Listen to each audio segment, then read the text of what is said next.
थोड़ा सा sir commodity पर भी हम यहाँ पर जानना चाहेंगे।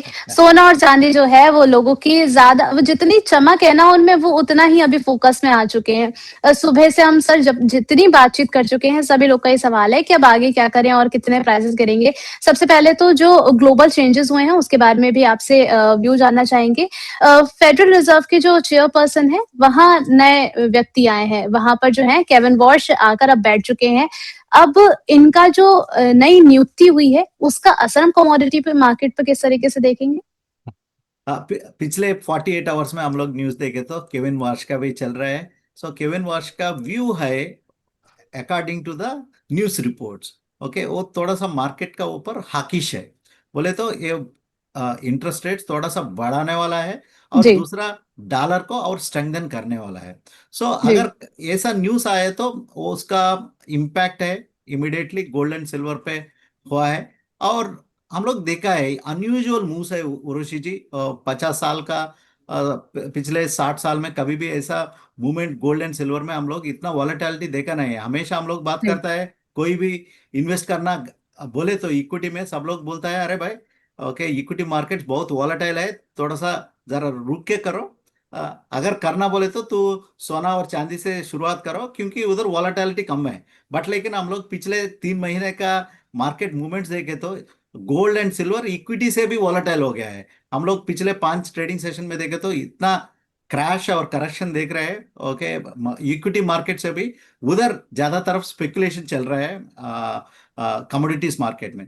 सो बाय एंड लार्ज अभी जियोपॉलिटिकल एनवायरनमेंट एक स्टेबलाइज हो गया है। तो हम लोग, sorry, I just keep my mobile in silent, sorry for that.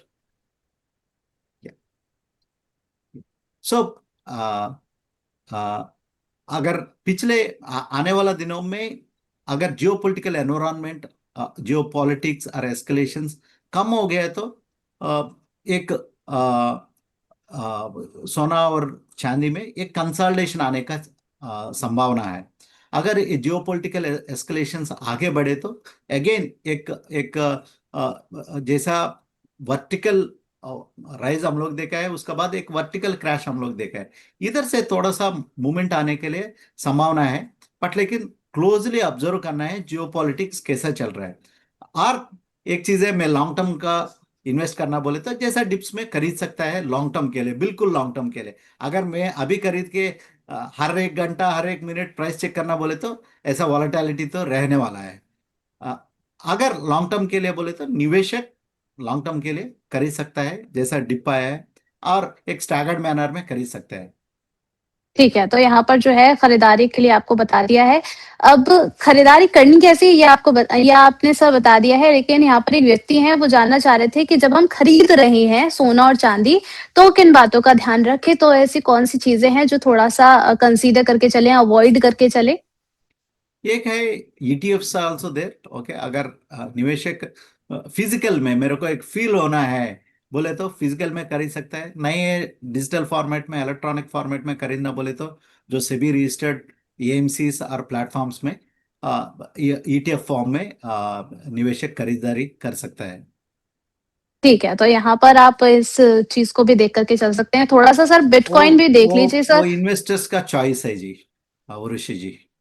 चलिए ठीक है, इन्वेस्टर्स का चॉइस है और यहाँ पर सलाह आपको पूरी मिलती है। देखिए आपको कैसे करना है, क्या करना है, बाकी आपके ऊपर है। एक्सपर्ट का ये कहना है। सर थोड़ा-सा बिटकॉइन को भी हम समझना चाहेंगे। अपने 10 मंथ्स के जो है वो निचले स्तर पर अब यहाँ पर ये पहुँच चुका है। आपका क्या नज़रिया बन रहा है इस पर? Urushi ji, I refrain commenting on Bitcoin. Okay, so I don't give any kind of opinions on Bitcoins. Okay, but I'm not the right person to comment on Bitcoins because I don't consider Bitcoin is a asset class. It's my personal opinion. I reserve the right to be wrong, and it is one more एक speculative instrument है मेरा वजह से, चलिए कोई बात मेरा नहीं तरफ सर, से। आप चलिए ठीक है, इस बारे में जो है बातचीत नहीं करते हैं। थोड़ा-सा डॉलर के बारे में बातचीत कर लें सर? हाँ जी, जरूर। डॉलर मजबूत हुआ है, डॉलर की मजबूती पर आपका क्या व्यू है? अभी केविन वॉर्श ने आया है। So one of his view है डॉलर को थोड़ा सा एप्रिशिएट करने वाला है, और इंडिया में देखो तो डॉलर तो एप्रिशिएट हो गया है, but global if you compare with the top 5 currencies and Swiss franc, pound, euro, इसका साथ हम लोग कंपेयर करें तो डॉलर इज में weakening. So medium to long term में ट्रम्प का एक चैलेंज है, ये हमारा चैलेंज नहीं है, यूएस का एक चैलेंज है, डॉलर को कैसा बढ़ाना है। अगर डॉलर बढ़ गए तो सोना चांदी, सोना नीचे आने वाला है। ओके। अब दूसरा है, अगेन एक चैलेंज है यूएस इकोनॉमी को, सो वो that is price stability and interest rates. अगर इंटरेस्ट रेट कम करना बोले तो यूएस में अगेन डॉलर डिप्रिशिएट होने वाला है। So that is the challenge where the new federal reserve chairman है।